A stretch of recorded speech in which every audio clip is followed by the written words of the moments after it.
इस वीडियो से citizen amendment act यानी कि जिसको हम लोग CAA बोल रहे हैं उसको लेकर आपके सारे डाउट्स क्लियर करूंगा और आपको उसके रिगार्डिंग जो जरूरी जानकारी चाहिए होगी वो मैं आपके साथ शेयर करता हूं। मगर आप चुनाव के पहले CAA लागू होगा, इस देश का कानून है, इसको कोई नहीं रोक सकता। जब से सिटीजन अमेंडमेंट एक्ट आया है तब से इसके बारे में काफी सारी गलत बातें और अफवाहें फैलाई जा रही हैं, जैसे कि इससे इंडियन मुस्लिम्स की नागरिकता चली जाएगी या फिर इंडियन मुस्लिम्स से उनके कागज मांगे जाएंगे एटसेट्रा एटसेट्रा। लेकिन सच क्या है, चलिए जानते हैं। फाइनली CAA यानी कि सिटीजन अमेंडमेंट एक्ट 2019 लागू हो गया। इस वीडियो में हम लोग 3 पॉइंट्स के बारे में बात करेंगे। पहला, क्यों लाया गया ये कानून। दूसरा पॉइंट, किन लोगों को इस कानून से फायदा होगा। और तीसरा पॉइंट, क्या ये सच में इंडियन मुस्लिम्स के अगेंस्ट है।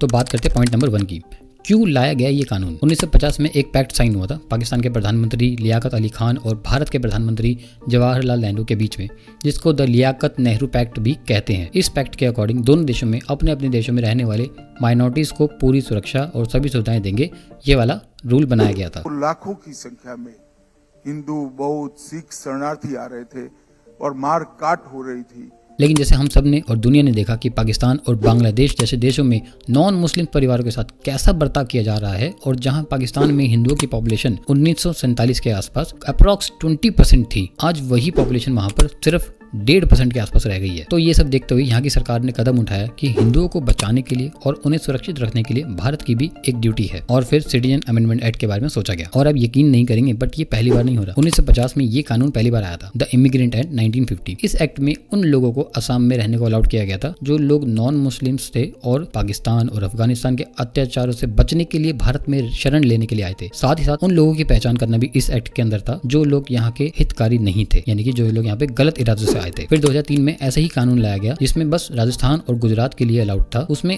उन्हीं लोगों को नागरिकता देने के लिए बोला गया था जो लोग नॉन मुस्लिम्स हैं और पाकिस्तान और अफगानिस्तान से या फिर बांग्लादेश से अपनी अपनी जान बचाकर अत्याचारों से बचने के लिए इंडिया में यानी भारत में शरण लेने के लिए आए थे। अत्याचार हुए, धार्मिक प्रताड़ना हुई, धर्म परिवर्तन करने के लिए। पॉइंट नंबर 2, किन लोगों को फायदा होगा इससे। 11 मार्च 2024 को CAA लागू होने से पाकिस्तान, बांग्लादेश और अफगानिस्तान से आए हिंदू, सिख, बुद्धिस्ट, क्रिश्चियन, पारसी और जैन को भारत की नागरिकता मिल सकती है। इन 3 देशों से आए हुए नॉन मुस्लिम्स लोगों को नागरिकता देना ही CAA का प्रमुख उद्देश्य है, मगर वो माइग्रेंट्स 31 दिसंबर 2014 से पहले इंडिया में यानी भारत में आए हों, और इसके लिए उनको बस सरकारी पोर्टल पर जाकर भारतीय नागरिकता के लिए अप्लाई करना होगा। थोड़ी सी बेसिक डिटेल्स के साथ बस ये बताना होगा कि वो भारत के अंदर कब से रह रहे हैं।